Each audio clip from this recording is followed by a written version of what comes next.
Hi, Mike's Carburetor Parts here. In this video we're going to work on this Motorcraft 2100. Some people refer to them as Autolite. The 2100 is actually a Motorcraft.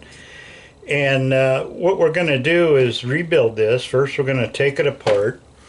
Then we'll clean it and then we'll put it back together. And I'll point out some things along the way that normally gives a 2100 trouble. Now, I know this one's a 2100 because it has this V-shaped back here, and the 2150 is straight on the back. Okay. Now there are some 2100s that are straight on the back. So let's see, AMC and Jeep is the one I can think of. All right. So there we go. Part, and we'll start by taking this rod off, and there's a little retainer clip down here we'll pull off, and okay, so next thing, let's take the screws out that holds the top on. Now, by the way, this right here is a vent to the float bowl. You have to have a float bowl vented somehow, and this model is right here. Some of these 2100s have a little flap here that pulls up with the accelerator arm. This one here is just a slight opening just to vent it, and it vents it to the air. Later down the road, the 2150s was required by the EPA to vent back into the engine, so it went back to a air cleaner or something like that, so it sucked it back in. Alright, so we got the top off. This rod came with it, which we can take off later. And notice this little plastic piece right here. Now you want to take pictures as you go along so that oh, I see the vent can come apart right here. Just plugs in, but we'll leave that alone. Take pictures along the way so that if you have any questions you can go back and refer to the picture. I have to do that all the time. So the next thing is let's take out the float. Now the float has a little spring on it right here that hooks onto the seat.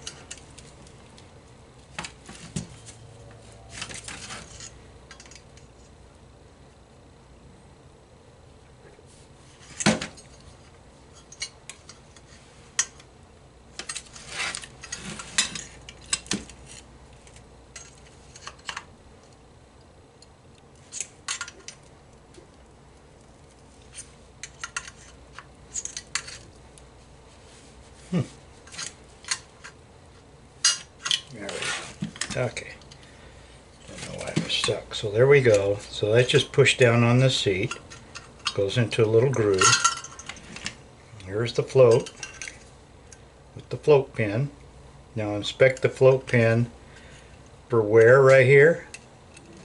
If it is, you're going to have to find another one. Not sure if they're available or not from us. Okay. So I see a problem already just looking at this. Now this is the intake check valve, and see how long this is? Now this is going to get in the way of the float. So when you put it back in, clip it off right about to here so it doesn't hit the float. Now I can see that would probably hit the float and cause possibly flooding. So now we're going to take off this little baffle. It just keeps the gas pointed down and not up. The gas, fuel air. Okay, so I took that out, and this has a little hole in it. And that hole is to keep the pin in there, the check weight I should say. And there's a check weight and there's a check ball. Okay. Check ball goes there, and then the check weight. and then the Venturi comes out. Now Venturis on these 2100s are different sizes. This says AA2A. I don't know if that correlates to the size or not, but usually on the side, this one here says 1.08, and I can tell you that like a 1.21 or something like that is for a 390 engine. 1.08, it probably would be for a 302, something like that, maybe a 289. So that's a Venturi. And we want to take out the seat. I need a bigger screwdriver because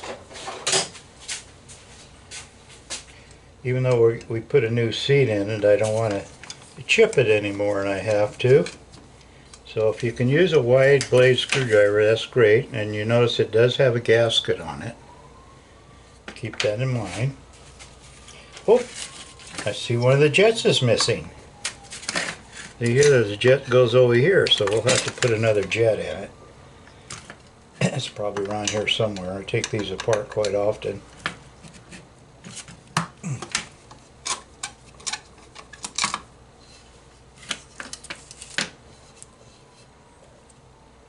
And by the way, I've taken apart some of these Chinese 2100s, new carburetors that people are buying, and chances are pretty good you're not going to be able to change the jets. One thing, they're almost impossible to take out. I don't know, Chinese seem to use a different thread or something. The new ones just don't always fit. So I'm taking the idle mixture screws out. You want to inspect them for groove. This one has a little bit of groove in it, and you want to make sure they're not bent. And the grooves are caused by people tightening them down too tight. These are generally made out of soft metal like brass, and the reason for that is that it damaged the screw and not the throttle body.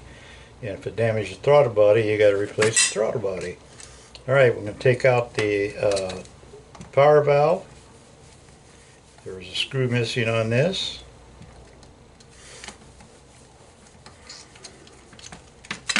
But you get the idea. Okay. So this is a one-stage power valve. If it happened to have a two-stage, which 2100s don't, this would be a lot deeper, about that deep. Okay, so takes a 1-inch wrench, I think.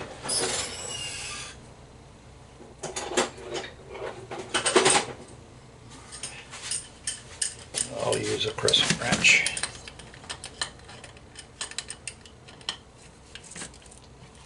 Okay.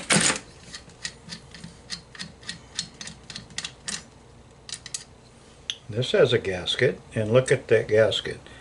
This particular power valve is recessed right here, so the gasket sits on there, so be sure you have that kind of gasket. And generally, the power valve will have numbers stamped. Here's a 7, and here's a 5. So usually 45 degrees from each other will be a 7 and a 5. That's a 7.5. So that fits a 15 HG or 15-pound vacuum at idle, and that's what that's for. So next thing we'll do is take the auxiliary pump rod off. Got this retainer right here.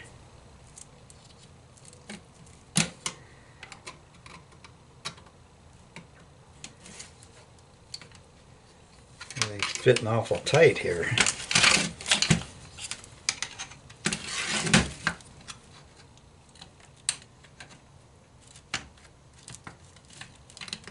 There we go. Okay.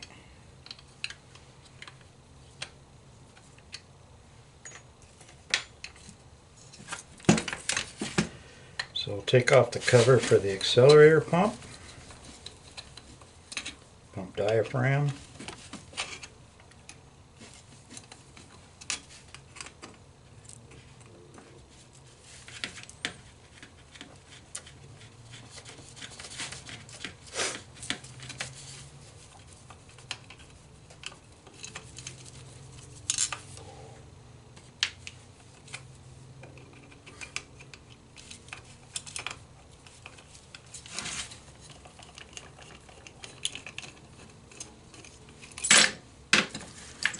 And there's a spring. Goes about like so. And the reason it's right on the bottom, on the one end, is so that it fits over that check valve, because that check valve needs to open. Okay, from the suction of the accelerator pump diaphragm, when it's pulled like this, it opens this and allows fuel to flow in here to fill up the diaphragm there. Now this is always pointed out that way, okay? And this will be like that. That's just how it goes.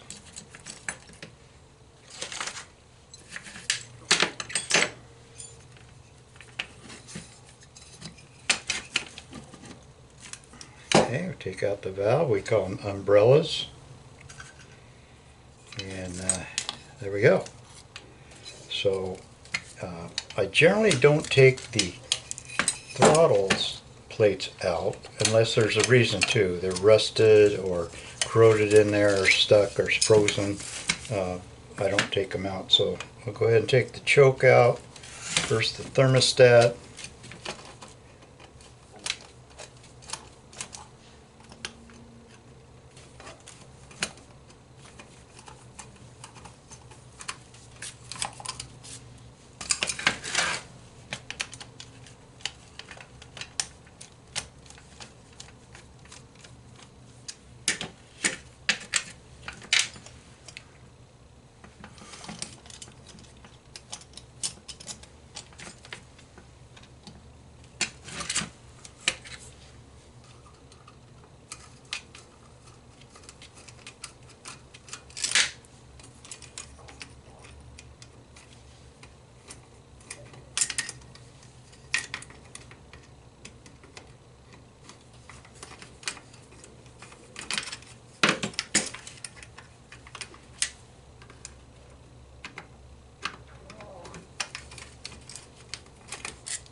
Okay, there we go. There's your thermostat gasket. Okay. Now in this case we will take this choke piston out. This is for the choke pull down. This one's just hooked on by a screw. So I believe we can take this out without taking the yeah. Okay. So you want to clean this up real good. It's got to slide in there easy in the piston. And you can also, you can see this is drilled out. That's so that you can pop it out. Now I drilled this out. It generally is it's closed. So you pop it out. Okay, the next step in rebuilding this 2100 two-barrel carburetor is to clean it up. But first I want to point out a couple of things. Take a flat file and run it across the bottom of your throttle body here, and it'll show you some high spots that you may have to file a little bit to get it flat. This one isn't too bad. Now I used to have a disc sander that I would run these on to make sure they were flat, but a flat file will do the job. And if you see some high spots, just use your flat file to get it filed down. Another one to check out is the accelerator pump cover, which will often leak. A flat file isn't going to do it, but these points right here get high because people tighten it down too much. I can see this one's warped. You can see it kind of curved. And what I like to do with these, I'll put it in the vise and heat it up, and then let it cool down, and usually that straightens them out. The other thing to do is file down the corners a little bit if you suspect it's warped, and this will help keep it from leaking. Okay, so, and then from there, let me get my card cleaner here. Right here. Okay. you want to go through each passageway, such as your main jets here. You see a hole down there, and spray some carb cleaner through them. Okay, and to make sure that everything is open. Okay, so you can see that these run down to the idle mixture holes, and so these will be your idle. Now back up. Your air fuel mixture for idle will come up through these holes and through the venturi. So you want to be sure and check each passageway in your venturi. Make sure that they're going through, and this is very important because you want all these open. Now I like to use the carb cleaner because it helps clean at the same time, but I also use a Chem Dip. I like the Chem Dip because it does come with this little basket here, and I throw all the small parts in there. Not usually plastic parts, but you can put everything else in here, all the little stuff, and put in that Chem Dip plus this, the major parts, and leave it in about 2 hours. Not too long, because especially these 2100s, the metal is kind of has aluminum in it, I think. And if you leave it in too long, it will discolor your carburetor.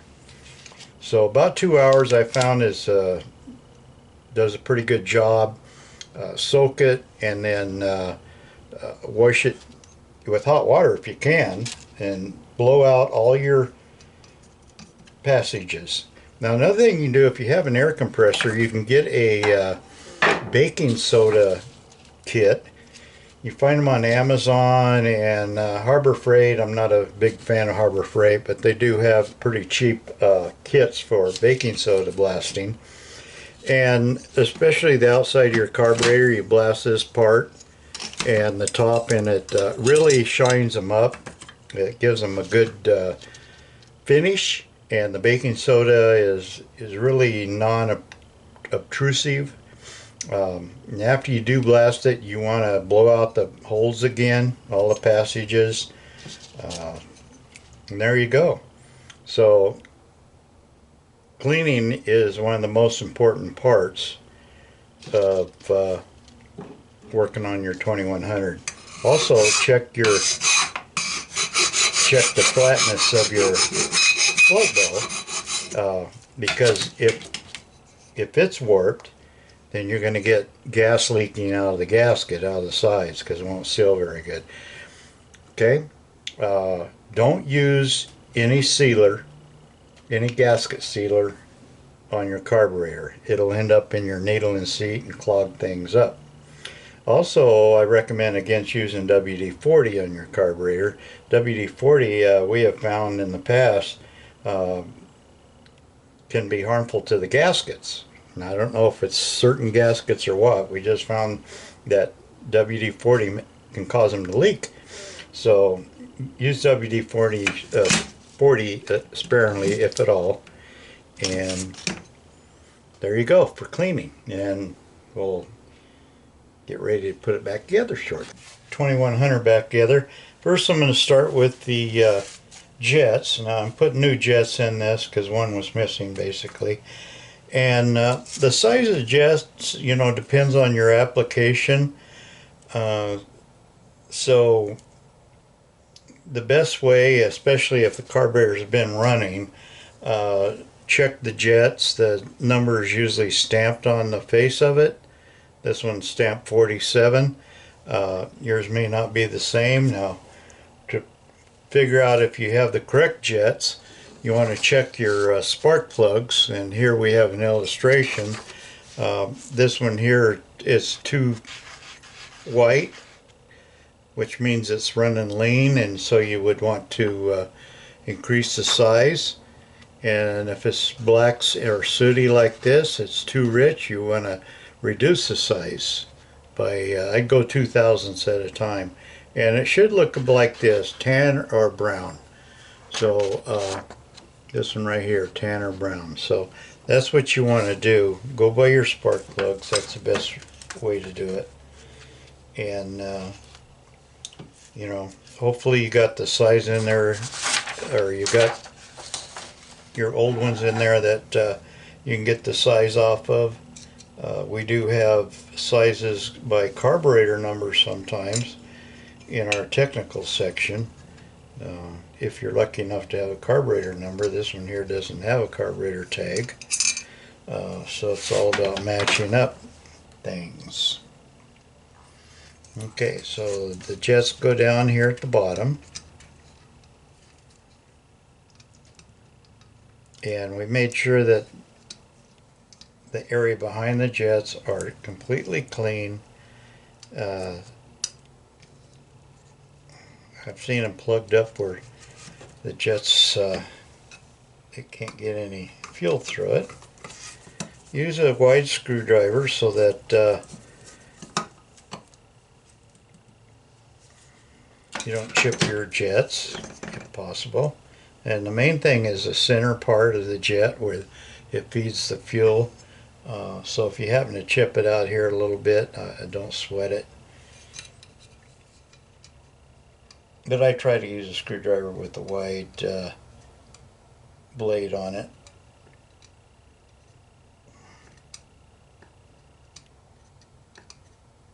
Get it started.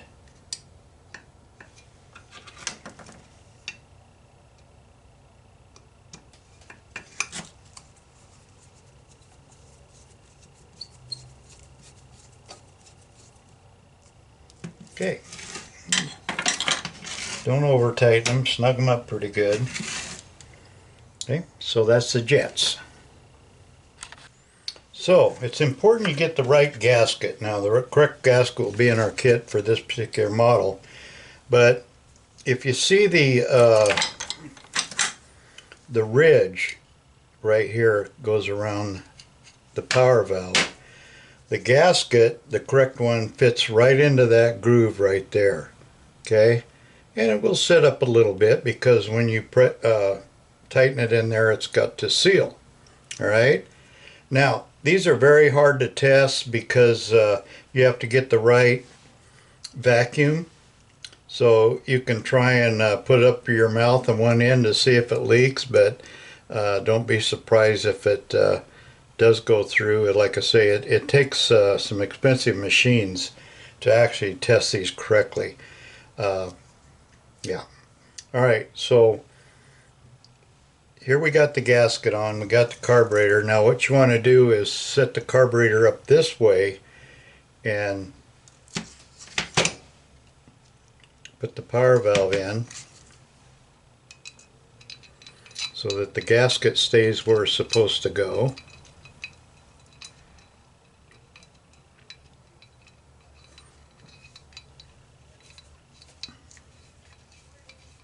Like so. Best not to use any kind of a gasket sealer. Okay, now this happens to be a 1-inch, so you can use your 1-inch wrench with a little torque. You can, I don't know, I think it's like 100 pounds of torque on these things, but the main thing, you want the gasket to seal.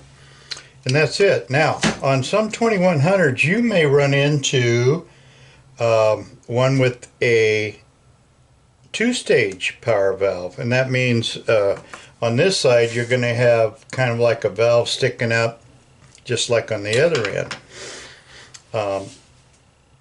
That isn't original on a 2100. That 2-stage are on some of the 2150s, not the 2100, but people have replaced them thinking they're going to get more high performers or something. I don't know, but anyway, they stick a dual stage in there.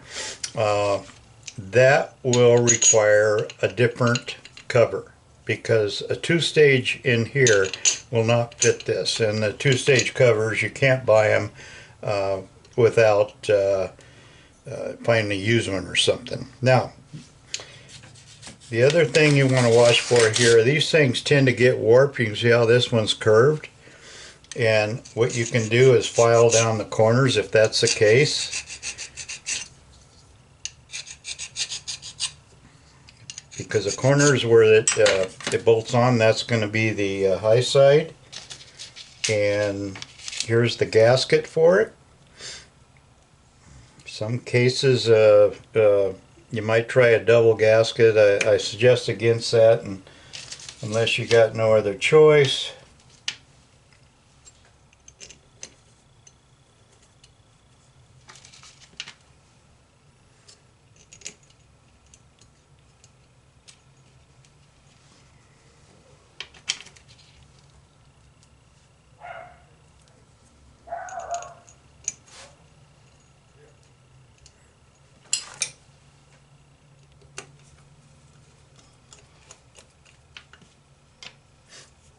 Okay.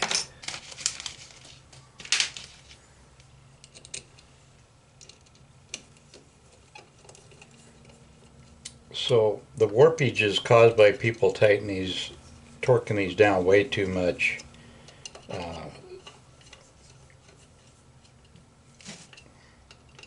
You don't have to be super tight, just pretty snug. Again, if it leaks, file down the edges. Don't use any gasket sealer. And there you go.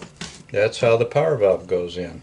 Simple as that. So for the accelerator pump, first we need to put in the intake check. And that's it right here. We'll call it an umbrella. And you put it through the hole here. And pull it through like that. Now, if you leave it like this, it may get in the way of the float. So you need to cut the end of it off so that it doesn't rub on the float and cause the float to hang up. Okay, just like so. All right, put a little water on it when you pull it through. It makes it easier. Now the spring goes, the big end, on the inside for obvious reasons. Why obvious? Because it fits over that inlet check. The small end would inhibit how it works. So we're going to do it like so. And then we're going to put the diaphragm on it as soon as I find it.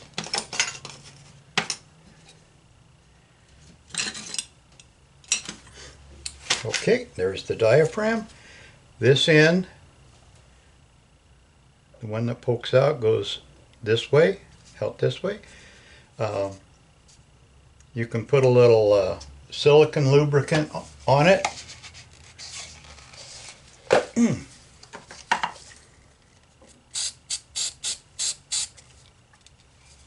Okay, that helps keep it pliable. Gas doesn't have the lubrication it used to. So it goes on just like this. There's no gasket. The diaphragm acts as a gasket. And then you put the cover on like so. Now on a few of these, there's a stud, an additional stud you may have to add to it to get it poke out to where it's supposed to. So that's very few cases. Now be sure you put lock washers on these screws. I seem to be missing quite a few lock washers, so just pretend like I put them on there. And there we go. So we got 4 screws we're going to put on there. We're going to tighten them down evenly. We're not going to over tighten because, as I've shown before, it can get warped.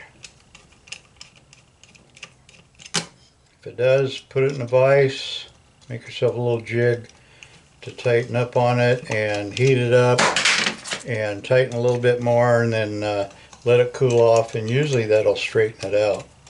The other thing you can do is file the corners. Okay, and it's all about tightening it down too tight. Don't put any gasket sealer on it. So if you snug it down good, that should be enough. If it leaks, then you got a problem with it being warped. Okay. You can see how it works. That spring is going to return the diaphragm. When it's out, when it pulls out like that, that check inlet's going to open and allow fuel to flow in through there. And then when you pump the gas, it's going to cause that check inlet to close and cause gas to go out through the main discharge right here. Okay, that's how it works. So that's how you put the accelerator pump diaphragm installed. Okay, so let's install the float system. First of all, we got to put the seat in there, and the seat has a gasket on it. Our kit will have the needle and seat in a separate baggie like this, all together, so you know which gasket to put on it. Okay, and then we want to put the needle in there. But first the needle, we'll put this little clip on here like this. Okay, there's the clip. There may be two clips. Use this one on this 2100, at least on this one, and clips on just like that, and you put it on the float tab like that. Okay, and so the idea of it is that that it will keep the, or it will help pull that needle out when the float comes up, or goes down rather, when you lose fuel in the float bowl. Okay, so that's how that works. Now you put the pin in there, and let's see if I got it the right way. It goes two different ways. Okay, that looks like it's okay. That looks like it's right. Okay.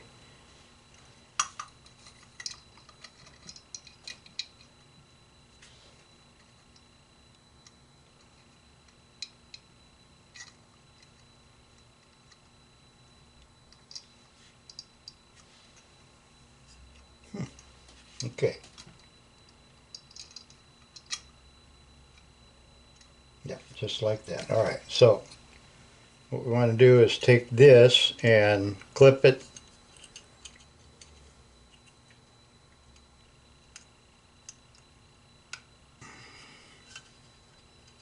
on the float pin, and don't forget to inspect your float pin. Make sure it's not really worn. See if that was going to go. Yeah, that's going to end up correct. Okay, so there we go. So that's on there. Put this back on. Okay, so you don't want the pin more so that the float binds up. Now, that needle, the Viton tip, on a new one, I would take some mineral spirits and wipe it off to get any residue off of it. That'll happen over 10 cranks or so anyway. But right off the bat, if you clean the residue off, you won't have any trouble with it sealing.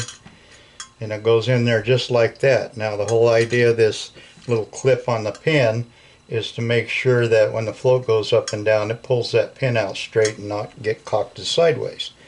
Now this clip right here, the retainer, you push it down, there it goes, and it clips into the groove that's built into that seat. Alright, so there we go. Now, as far as a float adjustment, I'm not going to give you an adjustment because it's different for different applications. So find your carburetor. If you don't have the carburetor number, look for the closest application that you have, and look on the instruction sheet that you can get with the kit, and you want to measure from the top of the float bowl to the top of the float. Okay, and that's the measurement you want. Now this one looks like it's it probably should end up being more level than anything. Now I don't adjust it while it's in the in here, because you might put pressure on the needle and you don't want to do that. That will damage it for sure. So you take the float out. Okay, and I want a little higher. I want to set up a little more So I'm going to take this tab and I'm going to bend it down a little bit. Don't bend the float here, it'll break and you'll have a leak. Put it back in there. Oop, I think I went the wrong way.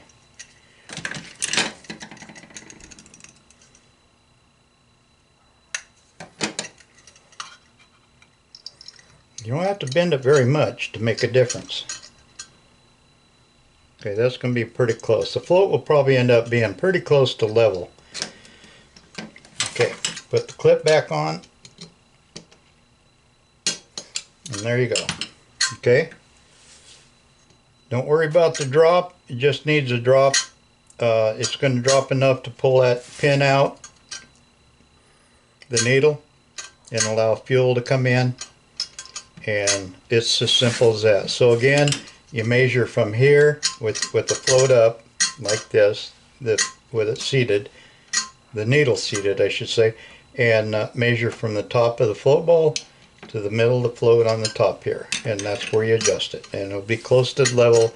But look at the spec sheet and set it to the specs. Don't fudge, just set it to what it says and you'll be fine. Okay, alright, so that's how you put the float together.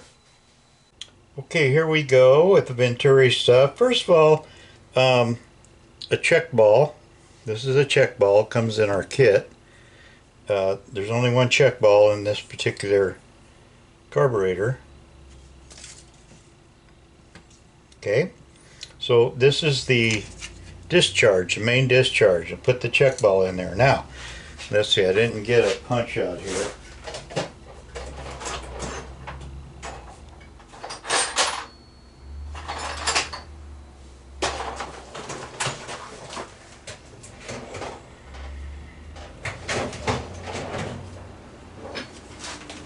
Alright, so we're going to seat the check ball, and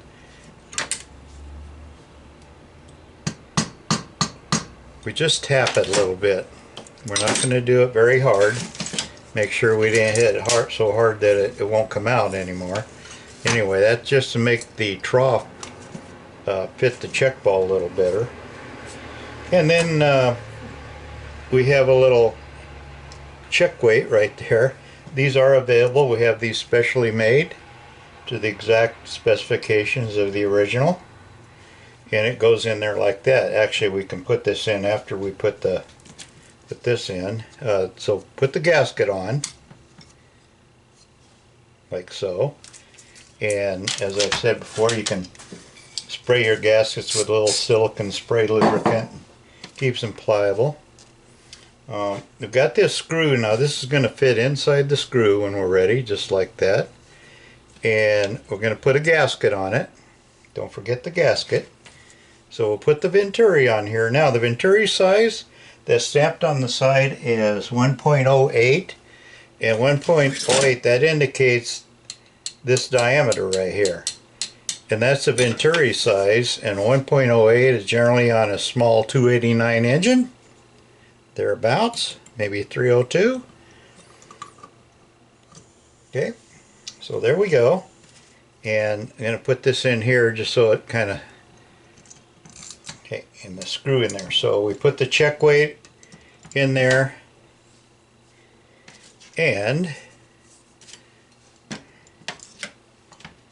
let's see, this go right here? Yeah.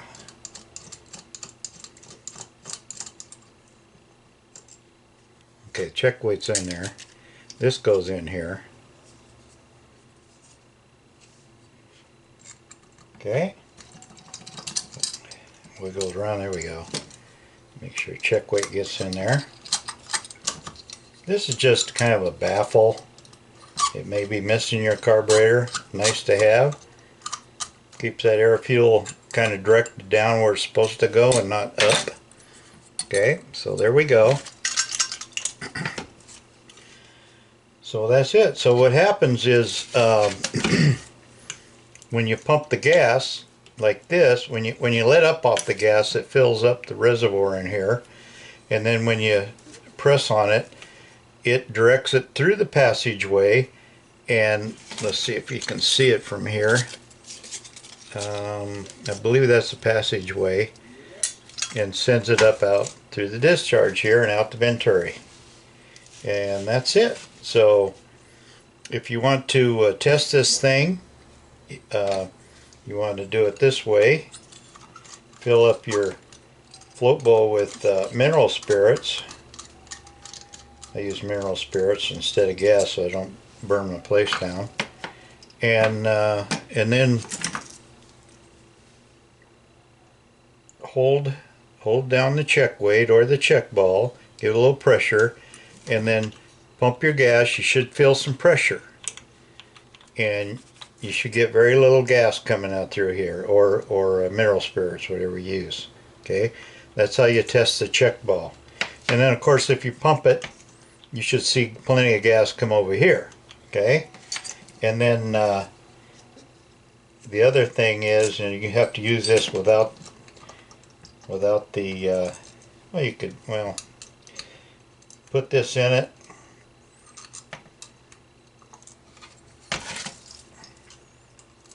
Come on, get in there. Okay, so if we put this back in, the screw, put it together without the baffle. Now when we pump the gas, we should see it squirt out of both of these holes. So you should have made sure, or out of these right here, I think actually is what it is. These two. Sorry. These are more air vents. So these two, you'll see the gas squirt out. If you don't, one of them's plugged up probably. So that's how that works. Okay, let's put this back on.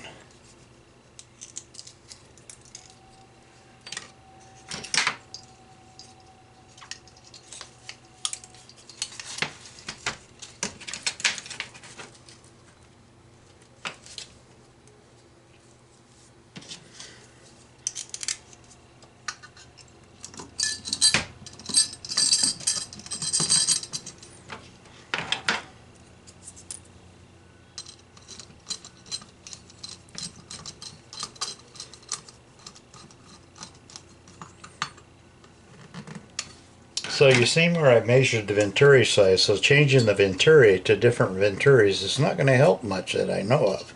Anyway, I guess you could experiment with it, but it does not change the venturi size. So you want to stick a 1.21 venturi on it. Could be the same venturi for all I know.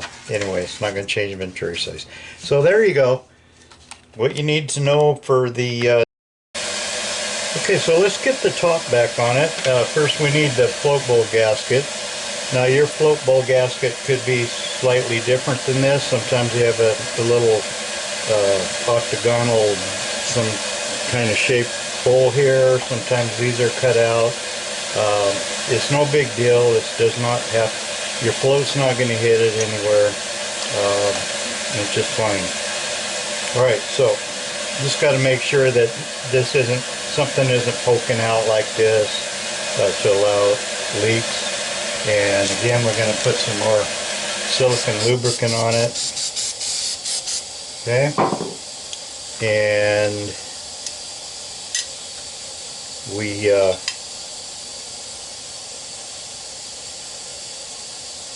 yeah, okay.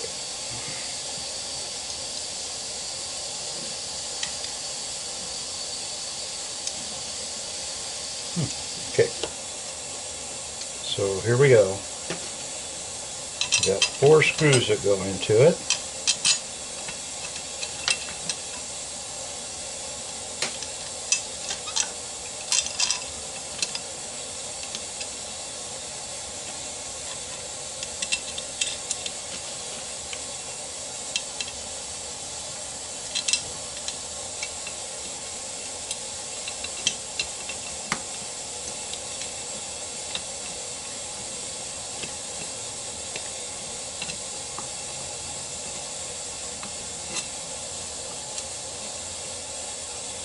Now if you want to take this choke valve out, grind the threaded end flush with the shaft. Otherwise you chances are pretty good you'll break the screws when you try to take them out. If you grind the ends off, they'll come out much easier. And I only take them out when there's a reason to. If it's corroded or something like that, or really dirty, then you'll want to take it apart. Okay? So I have the linkage installed here, and I want you to get a good look at it on how it goes on here. You see I put a clip right here, retainer clip, that holds the linkage onto the rod for the choke valve. And then also this clip here, the C-clip I put on, that holds the fast idle lever onto the shaft. So that fits right onto this shaft, and as you can see, that's going to be high idle and low idle down here. Alright, so this part right here is going to end up going through here. Okay, so let's turn around a little bit so you can get another look at it, because it seems a little complicated, so it can really only go on one way. Okay, so, and this screw here is going to end up being adjusted up against this flat part right here. Okay, so keep that in mind. Don't mess with the screw yet. We'll do that in adjustments at the end. Okay, so that's it. So the other thing we want to remember is to put the gasket on. That will go here. So let's get this started. So I'm going to line up the gasket over here, put the shaft in, line up the gasket hole, just like that. Okay, simple as that. It's all lined up. Okay, get the screw started. 3 long screws,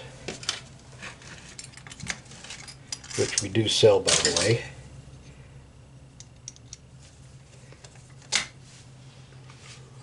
You can see the shaft, how it's coming through here.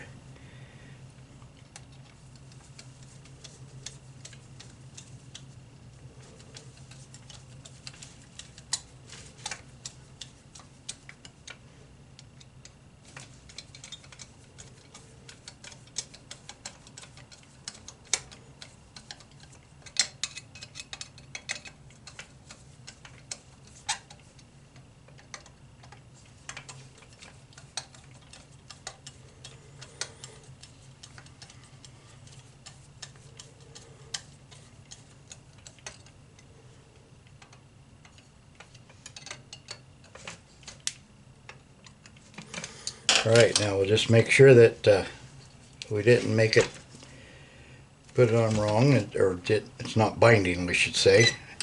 Make sure that this works. And as you can see, when I move the valve, it moves the linkage like so. And this part here,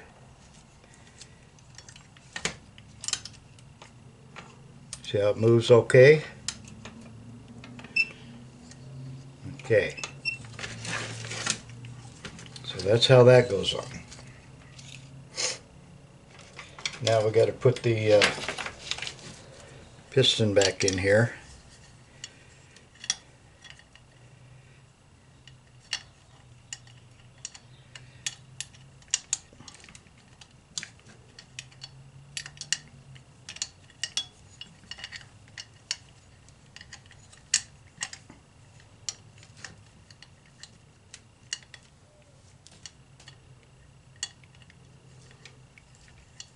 Of course, it doesn't want to go on without a fight.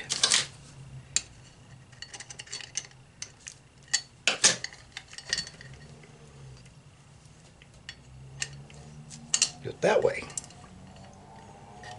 Okay. And that's how it'll end up.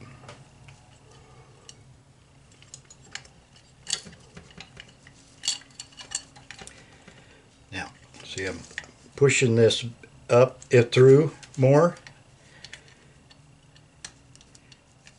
Get back in there.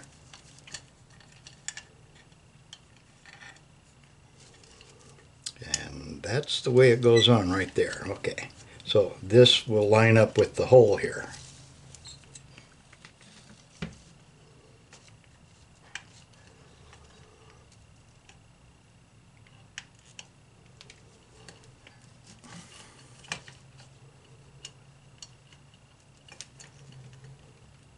There.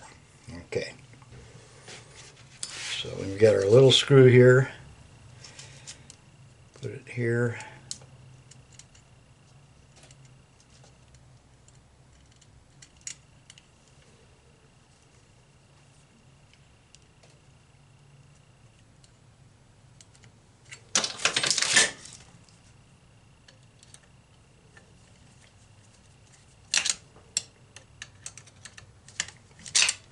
Ah!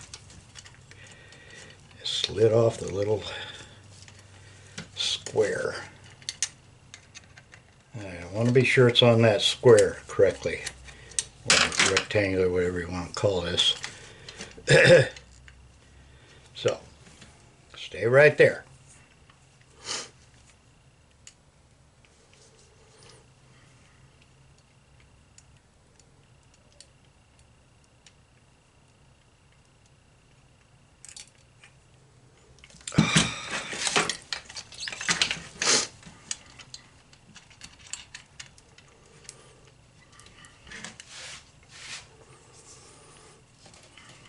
Okay, I'm still holding that through the back.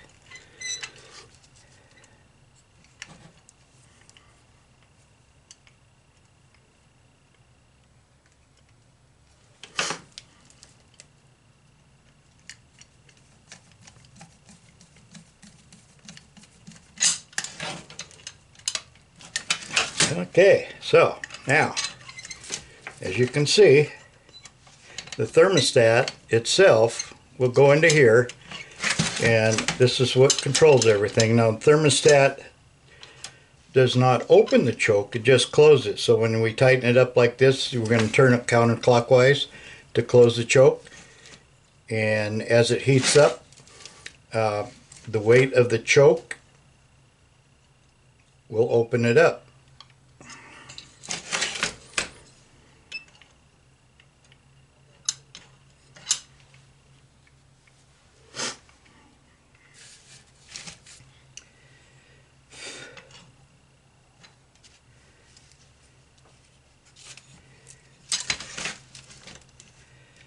Alright, so let's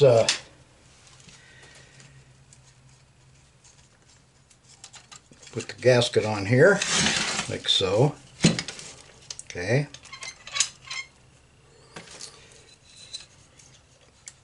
Choke is open right now. And that little piece right there, the tip, we're going to put in this slot. So you just want to make sure you fish it into that slot, okay? Okay, that's what will control the choke. And then we'll put this on here, the retainer.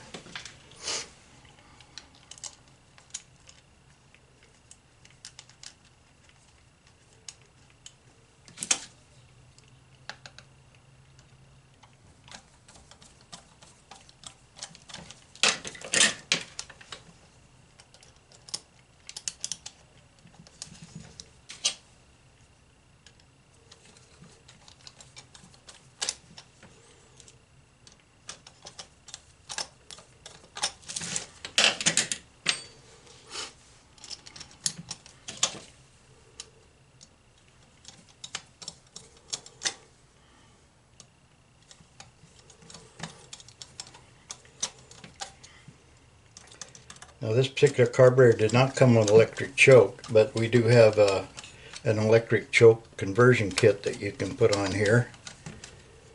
I think the number is a CU1110 for that. Okay, so we got that on there. Now some of these will have index on here, and the instructions may have an index mark that you go by.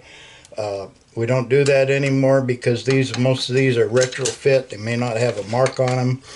So what I do is open the choke, or excuse me, open the throttle a little bit, and I twist this choke counterclockwise, as I mentioned, just until the choke closes. And then I'll give another 1/8 inch turn, just a little bit, just give it a little preload there, and then we'll tighten it up. And like I say, when it heats up, that thermostat will relax and allow this open. So between the weight of the choke itself and the engine vacuum, it's going to help pull it open. So when it's heated up, it's going to be fully open. There we go. Okay, now there would be an adjustment for this so that there's a pull off on it and the choke, so it doesn't choke itself out when it's cold. And we'll get to that here when we're done. And that's it on the choke itself. Okay, let's put the accelerator pump rod on. Now you got a little tit on this end, so that goes in here. Now, which slot you put it in depends on your application. Same thing over here. I happen to be putting it in the second hole for no reason. What you want to do is look at your spec sheet, and if you don't have one downloaded, go find K4008 kit, and you'll see a link for an instruction sheet there, and it'll tell you by application which holes this goes in. Now, here it is. Okay. So let's put this retainer on, and it goes on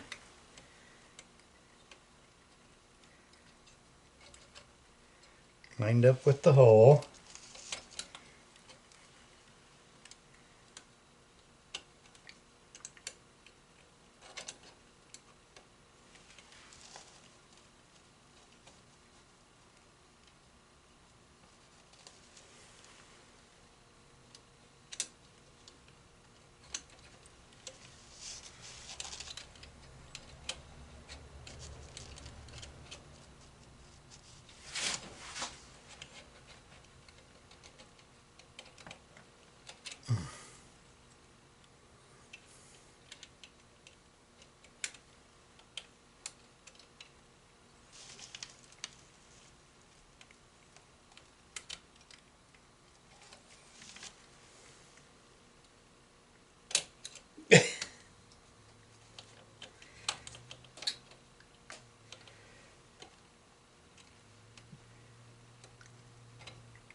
There we go. All clipped on. End up putting the third hole. So like I say, look at your spec sheet to figure out which hole and whether you put it in outside or inner on this one.